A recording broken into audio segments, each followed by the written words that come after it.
Kyle Larson, driver of the number 42 Target Chevrolet for Chip Ganassi Racing. Kyle won today's 47th annual Pure Michigan 400, his first victory and 8th top 10 finish in 2016. It's his 3rd top 10 finish in 6 races at Michigan International Speedway. He is the first graduate of the NASCAR Drive for Diversity program and NASCAR Next program to win a NASCAR Sprint Cup Series race. And with the victory, Kyle Larson has now clinched a spot in the 2016 chase for the NASCAR Sprint Cup. Boy, that's a lot of stuff, but a long time coming, correct? Yeah, it has been. We've been close a few times throughout my Sprint Cup career, and to finally put it all together and get a win, it's awesome. You're glad to get it before my 100th start next week. And it makes me extremely proud because we didn't start off this year good at all. I was pretty down the first month and a half or so, and once Chad got to get to doing what he wanted to do to the race cars, we picked up speed immediately and almost went out and won a couple races. Almost won the All-Star race. We had a great month of May there, or whatever that was, and then we had some bad luck again recently. So I knew we had to get a win here in these next 3 races to be able to make the chase, and thought Bristol last week was probably gonna be my shot to get a win out of these last handful of races, and had bad luck there, but they gave me an awesome car here. We didn't change hardly anything. I felt like anything we changed, really, we went back on throughout practice, and then was able to get it done here today. I made a few mistakes early in the race, had a bad start. Chad wanted to take 2 tires at first stop, and I slid through a couple of pit stalls, and we had to take 4, and just kind of had to relax and knew we had a good car. Had a close call when Kyle Busch spun. Once we settled down and started clicking off positions there in the green flag run and got our way to the top 5, I knew if we could get a yellow, we would have a shot at getting to the lead, and we did that. Then we had a not so good final pit stop there and under green, and Chase got by me, as well as Harvick and Keselowski, and had to work by Harvick and Brad, and Chase was gonna win, had the last caution that come out, and that final caution, I was hoping that Brad would stay with me, and he did, and Chase and I both spun our tires really bad. We both had them lit up down the front stretch, and I just got a better push than he did, and Brad stayed with me. He probably could have pulled down and maybe got to my inside, and we could have raced, but he gave me a nice push and got us to win. So super happy. Glad we're in the chase.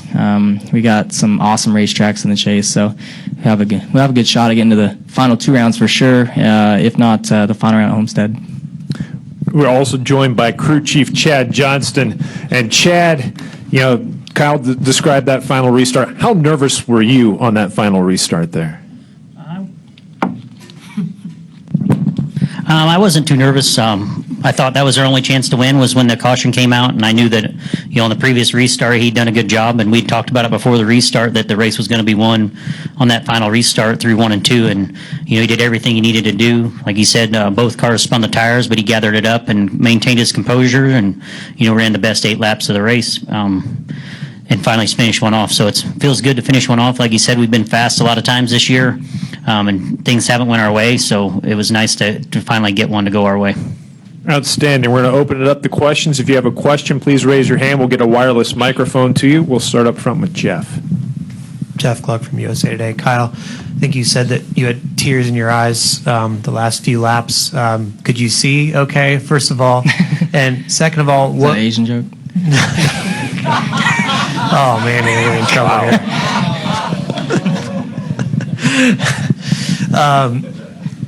What was going through your head as you were going through those last few laps? You were pretty confident you were going to win at that point, I assume.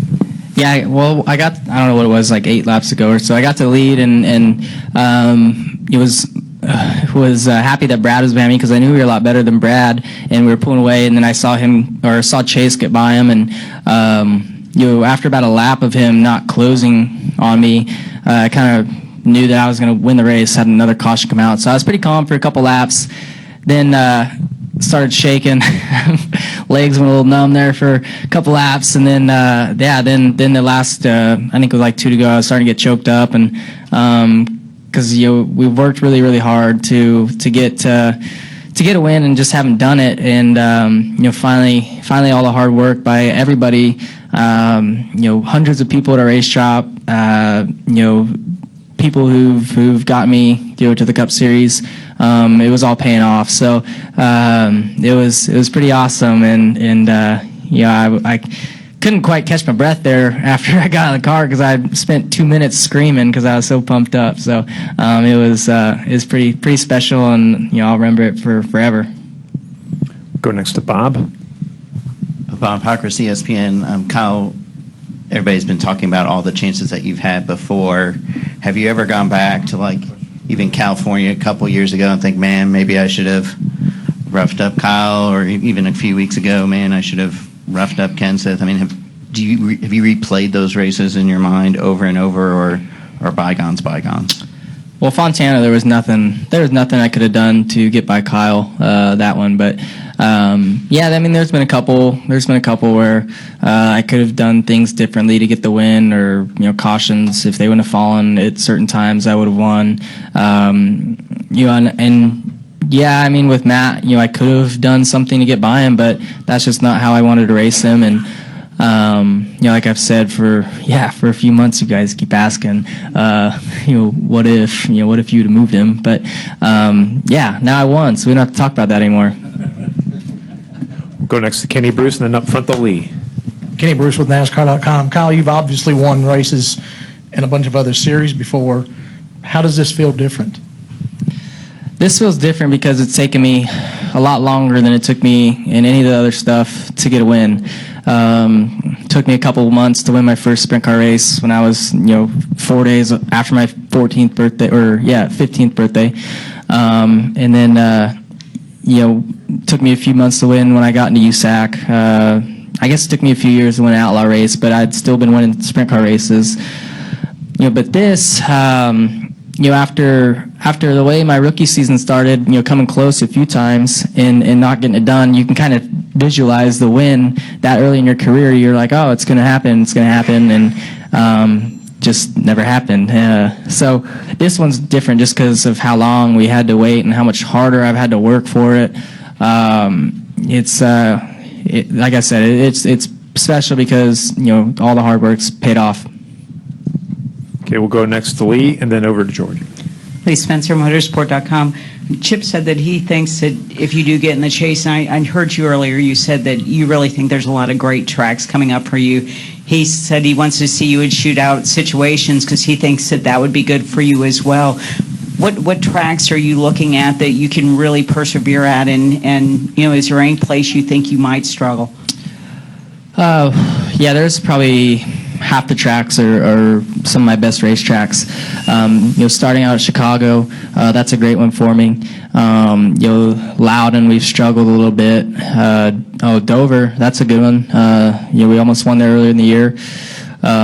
Texas, Charlotte, Kansas, and then Homestead is awesome for me. Martinsville is typically been a bad track for me, but we ran third there earlier this year, so hopefully we can go back and have another good run.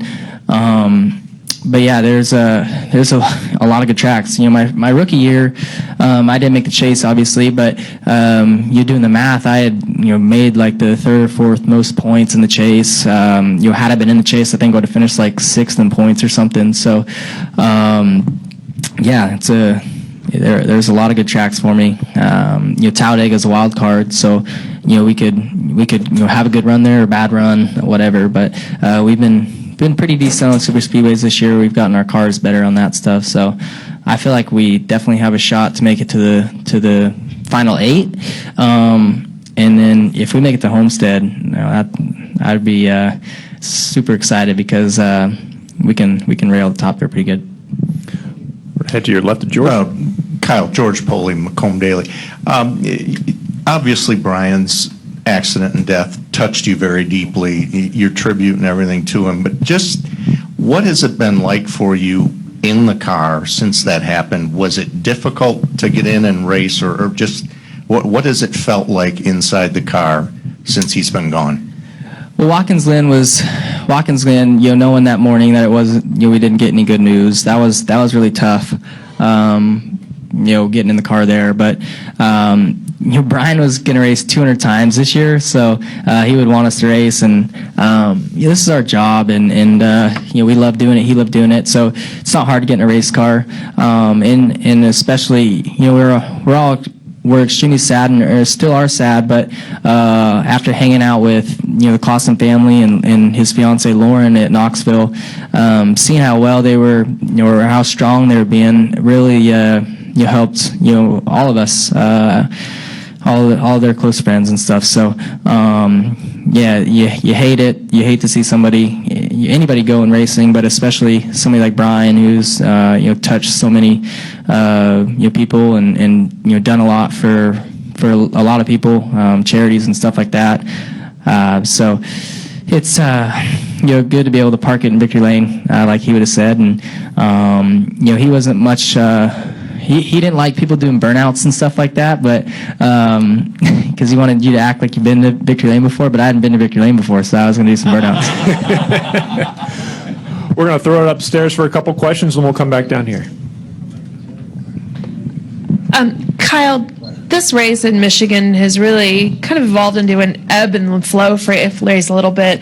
And it's not coming down to the final, 10, 15 laps that we really see some decisiveness. And is this becoming a characteristic of a Michigan race, or is this just a result of the new, aerodynamic package? Yeah, this race has been, since they repaved it, there's been a lot of cautions and stuff. So it's always kind of a crazy race, just because you got to be on your toes on restarts and stuff, and then it also is kind of hard to pass here. But luckily enough, our car was really good today, so we got in traffic a little ways and could pass some cars. But all these races are tough. You got to be perfect every single race to be able to get wins. And we weren't perfect today, or I wasn't perfect today, but we were still able to get it done. So I always enjoy coming to Michigan. We've always had speed here in the 3 years I've ran, and wish we could come here more often. Got an additional question upstairs?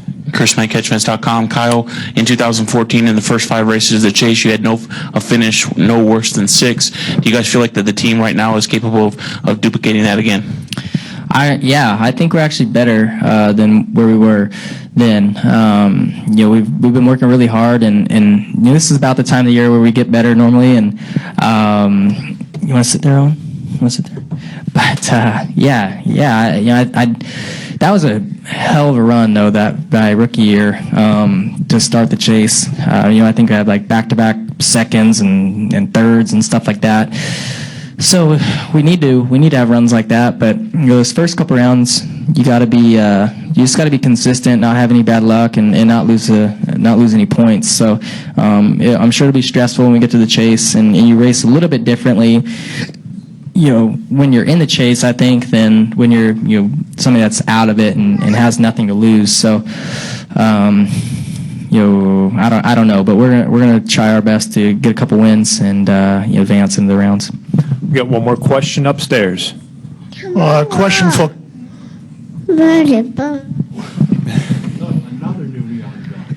Question for Kyle. First of all, congratulations, Wolfgang Monser, Rennsport Press Agency in Germany. You run here with a new aero package. Next week in Darlington, you go back to more or less a car which was run before. Is this difficult to set up the car then for Darlington, or when you compare to the new aero package? And you mentioned traffic. How is the behavior of this new aero package in traffic? You have to ask Chad about the setups. I just get in and drive. I hold the wheel and touch the pedals. But our car, with the lesser downforce that we had here at Michigan, it's harder to drive because your entry is looser. It's better to drive because you're off throttle and going a little bit slower in the corners. But going next week to Darlington, that track is so elbows up and intense and tough. that I'm glad we don't have less downforce there next week because it's already a handful. So it should be a good race, though. You'll love going there. 1 and 2 is extremely hard to run, and then 3 and 4 you can kind of run wherever you want. So looking to have a good run there again, and we've been good there so far in my Cup career. I think I've got 2 top 10s there in Cup, but yeah, we've got speed to get wins now. Obviously, the Gibbs cars are still the ones to beat when you have the 16 package. They're a little bit slower with the 17 stuff, so we've all got work to do, but we've been working hard and getting better and better each week. We're going to come downstairs to Greg. Kyle, just a quickie footnote. Did the groove get wider today at all? You know, they did a lot with the Dragon for 10 days and so forth. I was just wondering if the groove was any wider at all, noticeable. Yeah, I didn't think the Tire Dragon did anything. So that was kind of disappointing. I don't know if they need to, I don't even know what compounds they use for that thing, but I almost think they need to use a softer compound when they come lay rubber down, so that way it sticks better to the racetrack before we get here. But today, the groove, looked pretty narrow. It had rubbered up to the bottom from the truck race, but it got a little bit wider. I saw a few guys, trying to work in the top. Casey Kane was getting the top going all right. It looked like Chase could kind of run up there some. But I was better just run, the same line I've ran here forever. Everybody kind of runs the same line through 1 and 2, but I thought I was able to run the bottom a little bit better than most people through 3 and 4 for a while. As that got rubbered in, I got a little too tight down there. And it kind of went back up a lane, and it was able to split the seam in 3 and 4 a little bit and get grip. But yeah, it didn't widen out a ton, but this place hasn't really widened out much since I've ran here. It was pretty normal today. We're to come over here to Bob and then over to Lee. Bob Hocker, CSPN. When Chip was in here, I asked him, and he was talking about how kind of when you first got to Ganassi, a lot of the talk was, well, be at Ganassi for a few years and then go somewhere else to do a lot of things. That was the kind of the vibe. And so he kind of indicated that he doesn't plan on you leaving for a long time. Curious, what makes you think this is the place for you? Well, Chip, I owe everything to him for why I'm here today. I was just racing sprint cars and midgets 2011 in Indiana, and him and Mike Cole noticed me and got me signed up later that year, and so I've got a ton of respect for them, and love racing for their organization. I kind of like being the underdog, I guess you can say. Our team isn't up there, isn't considered with Hendrick or Penske or Gibbs, so we're right below them. But I like that, and I think everybody at our race shop likes that. I think they work, it kind of drives them to work harder, and push the limits of building faster race cars. And Chip's a great car owner. He understands racing more so I think than a lot of the other owners. And then Felix, he's a great time, and Rob is super passionate about racing. So we got some great owners, and love racing for them. Come over here to Lee. Chad, how long did it take you to get acclimated to the systems at Ganassi to where you could just kind of feel comfortable to start getting things focused on Kyle? And having been in the chase before with Martin, what do you think your strategy is going to be once you guys get there? Yeah, I mean, it took a month or so. Obviously, you kind of hit the ground running, and you get a late start. You don't have much of an off season, so you kind of got to get an idea of what the cars are, how they got to that point, and what you want to do different to make them better. So you kind of have what they've had in the past, the first 3 or 4 weeks, and then decide from there what you want to do. So say a couple months into it, we started making some changes, and we all put our heads together and thought, we were obviously behind the 8 ball as far as being competitive on a week-to-week basis. So everybody at the shop worked their butt off in the fab shop and the body shop, and hats off to those guys. You don't make cars fast when you come to the racetrack. You make fast cars at the shop. So you have to unload fast, make sure we can go way smoother. You qualify better. So hats off to all those guys at the shop. They're the ones that deserve the win and deserve all the congratulations, because we unloaded with a fast car and didn't have to do much to it. Kyle, first off, congratulations. And you had a couple of close calls. Talk about, first off, the incident with about 19 to go. You got caught up in some slower traffic and lost time. And then on the restart, what did you have to do to gather the car back up after BK got you in the back there? Yeah, there were, I guess, 19 to go. Chase got into heavy traffic and cleared it pretty quickly. And then, when I got to it, they were side by side in front of me. And the 83 went in there. I went in behind him, was going to try and get to his outside, and he was trying to leave me room and got loose and chased up the tracks. And I had to chase up the track and got loose, and really lost a lot of time there. But it's I get mad at lappers a lot, but it's hard for them to get out of the way sometimes when your leaders are coming extremely fast. So I know they were all trying to get clear or let me get clear of them. But we were coming fast, and then the last restart, like I said earlier, we both were, had our rear tires lit up, and I was pretty sideways at one point, pointed the opposite direction, and I was able to just, kind of stay calm, I guess, and gather my rear tires up and get going back straight and get some traction. So it was pretty intense there because I knew that was going to be where the race was won, and just glad we got taken off better. Do we have any additional questions? Let's get a microphone to Kenny, please. Kenny Bruce with NASCAR.com for either Chad. It doesn't matter. But the last pit stop, did you guys have any issues on that stop, or was that just the fact that the 24 guys just beat you out? Yeah, I thought that the stop was a little bit slow. The biggest thing was the 2 had pitted a few laps before us and took 2 tires for the track position. The 4 had pitted a few laps before us. We kind of pitted on the lap we needed to pit on to make it to the end. It's hard to talk yourself into staying out 2 more laps or 3 more laps when those guys are gaining lap time and track position, with each lap. But the worst thing you can do is let them force your hand and then run it out of fuel at the end.